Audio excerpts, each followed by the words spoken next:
Hey there, this is Jody. I'm working on some footage for an upcoming video series, and I figured I'd share some of this footage early as a type of color along with tips. I hope this helps you in some way. Today's art supplies include Ohuhu's water-based markers, Ohuhu alcohol markers, Prismacolor Premier, Posca White acrylic marker, and a black fineliner. I also have a pencil extender that I'll use for one of the pencils. The book I'm coloring in is Peaceful Spring. It's a newly released coloring book. While I do have plans to color some of the more intricate pages, this design here with the strawberries is a nice larger design, which I think will help because it'll have a basic color palette. I will place the art supplies and color names on the screen as I use them. And if this video helps you in some way, please drop a comment with how it helped. Another tip is to try to go in the same direction for the area.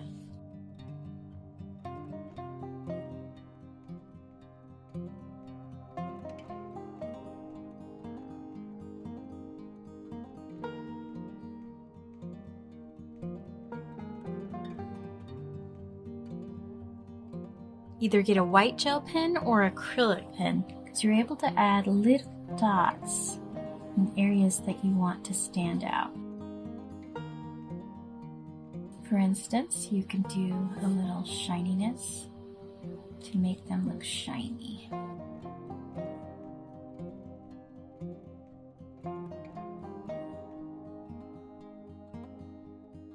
And if this video helps you in some way, please be sure to subscribe as it helps me know if you like these types of videos.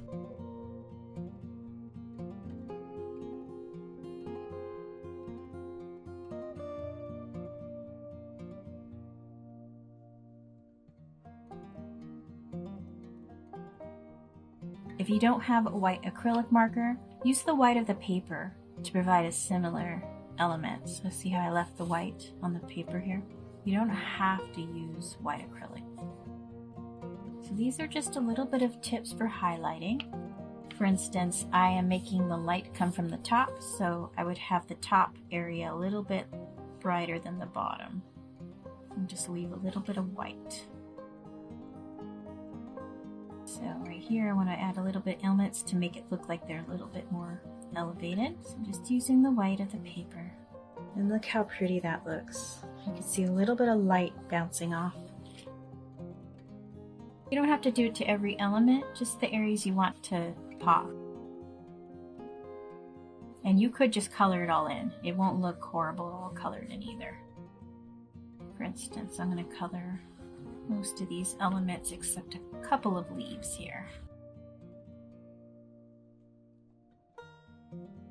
For these types of leaves, I would just go in with the middle and just outline all of the elements of the line art on the middle. Do the same over here and here. So think of it like the leaves are kind of folding.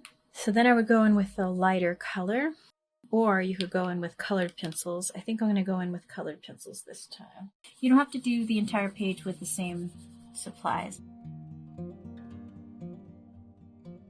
So just by adding this little softer color, it's already adding so much more depth to the page. Because what I'm doing now, I'm making it where you're not looking at the leaves. Glance away and then look back.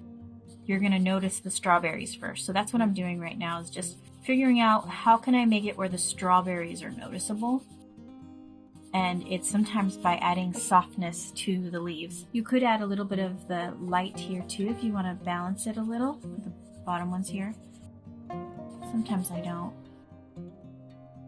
But this soft color here, what is this called? It's Jade PC 1021, which I'll have to put on the screen what the color is. And it's just one of my favorite colors, just to balance out some of the dark colors I like to use for leaves. Let me go get a pencil extender.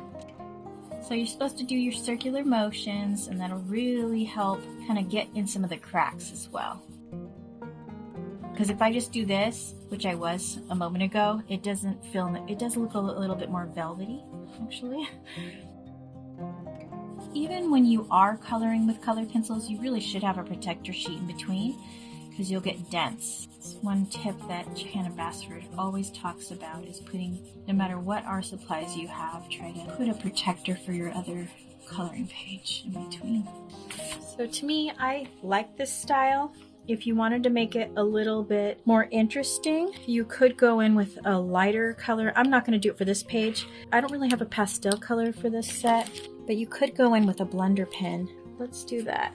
I'll go in with a blender pen. If you want a little bit more depth, you can make this kind of blend a little better. I don't know if you can see that. I can.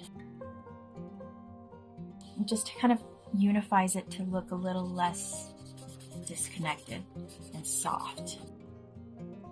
But I love these colors together because when you visually look at something, I want the strawberries to be noticeable. So let's continue this method. You could add like shadows down here, but I'm trying to do basic coloring right now. You could do so much more than what I'm doing.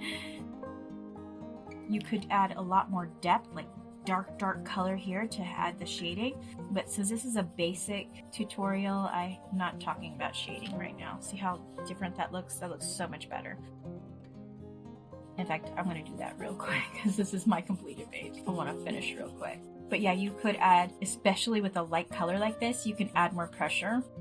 And by adding that pressure, look how much more depth that it looks super velvety. And I love that. This pencil color is one of my favorite. As you can tell, it's really low. You can buy single pencils from Prismacolor, so I am often buying extra for this color. And then the top, I'm going to go softer. And I'm going to pull my hand out more because I want to show you the layering again. And right now I'm kind of rushing, so let's go back to the little tiny circles.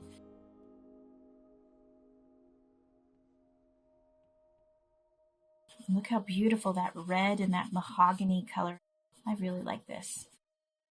Now we're going to go to finish up this little piece here.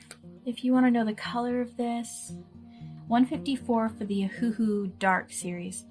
In case it helps, this is the box for this water-based one. So one of the other colors I really love doing is kind of like a golden color. It's like a yellow ochre. Here it is. It's this color. It's a goldenrod in Prismacolor.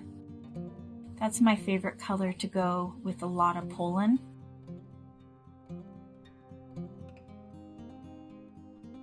In this case, I'm going all around. I'm not going to do anything special. If you did want to make something special here, you could do something like some polka dots, just to add some of the light on here, just to highlight. Once again, you don't have to do that. I sometimes do it, I don't always do it. These are white flowers. So one of the techniques that I use for white flowers is actually a gray color or a lavender color. This might not be bad. This color is called YG040. It's a yellow gray. You could do cream. You could do even pastel blues sometimes will work. In this case, I want it to look like a white flower, so I'm just going around the edges. And that's pretty much it for this. I'm not going to do too much more. Just using the white of the paper. And it should just make it where you're looking straight at the strawberries. Super basic. If you wanted them to be even more noticeable on the flowers, you could bring in more like this. Lavender, like a really grayish, pretty lavender color is really beautiful, but I just want it to be basic. You could also go in, if you wanted to finish this up, go in with a black color. So this is a little fine liner, and you could fill in some of these little dots, but I wanted them to look like little seeds popping out. So as you can see here, I'm just adding depth to the little usually right below. Once again, this is too advanced for some people, but sometimes right below the white, I'll just add a little bit of depth to make them stand out. And it's not necessary. You could just go in here with black if you'd like, just black little dots instead of white, and that looks just as fine. Whichever way you like is fine.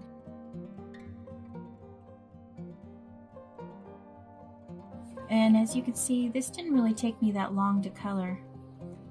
Super simple, super fun, and relaxing. This was in a beautiful book called Peaceful Spring. I hope you found this quick tutorial helpful. Thanks for watching.